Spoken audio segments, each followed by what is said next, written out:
All right, today we're going to dig into a really fascinating story about a single Pennsylvania county. We're talking about the buried treasure that, well, it built its fortune, it lined its furnaces, and it even sailed on the world's most famous ship. This, my friends, is the story of clay. So, let's start with this big philosophical question from Henry David Thoreau. What is man but a mass of thawing clay? He was thinking about humanity, our connection to the earth, our very essence. It's this beautiful, kind of abstract idea, but it's about to get very, very real. Because, see, in one corner of America, that question wasn't abstract at all. In Beaver County, Pennsylvania, being a mass of thawing clay had less to do with philosophy and a whole lot more to do with the stubborn, sticky stuff under your feet that, well, it put food on the table. So to really get how clay became a paycheck, we have to start at the very, very beginning. I mean, long before the county or the kilns or even the first settlers. We've got to wind the clock back hundreds of millions of years. For something like 300 million years, Beaver County basically just sat on a giant sofa of clay. It was formed during what geologists pretty conveniently call the Pennsylvanian period. I mean, you could just dig and you'd hit it. This wasn't just dirt. It was the entire region's destiny just sitting there, waiting for someone to show up with a shovel and a little ambition.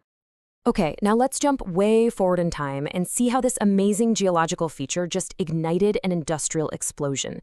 This is the moment that all that dormant clay gets woken up and put to work, becoming literally the foundation of modern America. And when I say an explosion, I am not kidding. Over 100 brickyards popped up all across Beaver County and its neighbors. 100 different operations, all within shouting distance of each other, and all dedicated to one thing: baking mud. Now, check out this number, because the sheer scale here is just staggering. Just one of those factories, Beaver Clay Manufacturing, was cranking out 30 million bricks in a single peak year. 30 million. You gotta wonder how many of Ohio's back porches were built on just that 1 year's run. So what were all these bricks for? Oh, just about everything.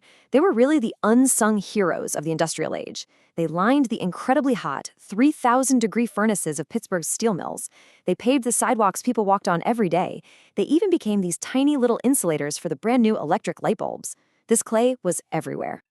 And this quote just perfectly captures the whole culture that grew around this work. This was not a clean job. Workers used to joke that brick dust was Beaver County cologne because it just followed you everywhere. It settled in your hair, on your clothes, in your lunch. It was the smell of a county hard at work. But believe it or not, the story doesn't end with these rugged yellow paving bricks. Nope, the very same raw material that could handle a steel furnace was about to get a seriously sophisticated makeover and find its way into the most elegant dining rooms in the whole country. And this is what's so wild, right? It's the incredible versatility of this clay. On one hand, you've got these tough, gritty fire bricks, the absolute backbone of heavy industry. And on the other, you have this delicate, fine china, a total symbol of high society luxury. And both of them were born from the exact same Pennsylvania mud. So the company right at the heart of this big switch was Meyer China.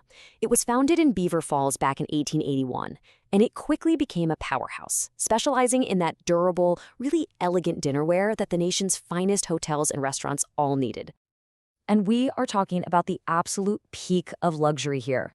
If you were dining at a legendary place like the Waldorf or the Plaza in New York City, and you turned over your plate, you'd find a stamp on the back that said, Meyer China, Beaver Falls, Pennsylvania. Pretty impressive, right? Serving America's most famous hotels. But that wasn't even the peak of Meyer China's influence. Their reach, their geography, it stretched way, way beyond the shores of New York. So, let's say you're a world traveler at the turn of the 20th century. Where else might you possibly run into a dinner plate that started its life as mud in western Pennsylvania? You'd find one aboard the RMS Titanic. That's right, Meyer China supplied the White Star Line, which means Beaver County plates sailed on the most famous, most opulent, and of course, most tragic ship in modern history. That's not just reach, that's a spot in history, forever. But, like all great industrial booms, this one just couldn't last forever. The same forces that fueled the rise of Beaver County's clay industry would eventually lead to its decline. The kilns, one by one, began to cool. See, the fate of Beaver County's clay was completely tied to Pittsburgh steel. They were joined at the hip.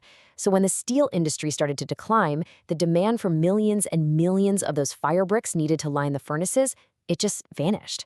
The economic engine sputtered and then it stalled.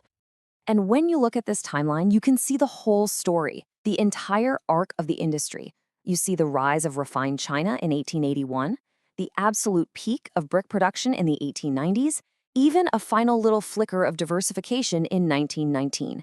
And then the long, slow decline, ending in 2006, when the very last brickyard in Darlington finally shut its doors. An entire era was over. But the industry's legacy, it's literally baked into the landscape. See, the iron-rich clay burned this really distinct yellow or buff color. And today, you can still see it in the golden glow of old sidewalks and even entire rows of houses. It's a permanent reminder of an empire that was truly built from the ground up. Which, of course, brings us all the way back to Thoreau. You know, maybe he was more right than he ever knew. Here in this one county, people really were shaped by clay. Some were the paving bricks, strong, dependable. Others were refractory bricks, built to take the heat of the furnace. And a few of the lucky ones, they became porcelain, destined for the finest tables in the world. It's a really powerful way to think about how a place, and the very ground beneath our feet, can shape who we are.